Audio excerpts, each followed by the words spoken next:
मगहर कस्बे के दो युवकों पर मनबड़ों ने किया हमला। मछली बेचकर घर वापस आते समय मंझरिया गांव के पास मनबड़ों ने किया हमला। मार पीट कर बुरी तरह घायल करने के साथ उसके पास रखे रुपए लेकर हुए फरार।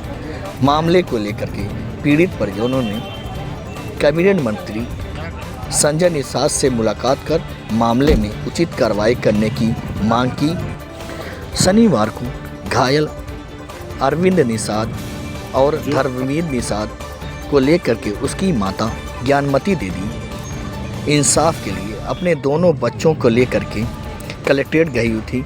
इस दौरान उन्होंने संजय निषाद कैबिनेट मंत्री से मुलाकात की और अपनी आप बीती सुनाई। आइए जानते हैं क्या कहा घायल युवकों ने। जो अब आ रहे थे खलीलाबाद से, तब वहाँ भाई सैया जो बाजार है, तब तक आए हम दोनों भाई थे। तब तक 5-6 लोग लाठी लेकर तुरंत हम मारने लगे। ये कौन लोग थे जिन्होंने मारा पीटा? मुस्लिम थे, इतना जान रहे हैं। नमो बता दे। आजाद नाम था, कैफ नाम था, यही सब थे। क्यों मारा? अब यही तो नहीं जानते हैं, कोई मैटर होगा तभी ना। पहले भी किसी बात को लेकर हुआ था विवाद? नहीं, वहाँ हिंदू मुस्लिम में थोड़ा हो जाता है झगड़ा उगड़ा। कौन सी जगह है? मगार मारा। पुलिस कंप्लेंट किया आपने?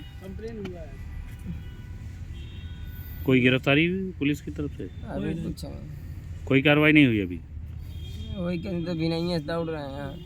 अभी बरस भी नहीं किए हम। कोतवाली गए थे? हाँ गए थे वहाँ से, तब तो यहाँ पर आए हैं।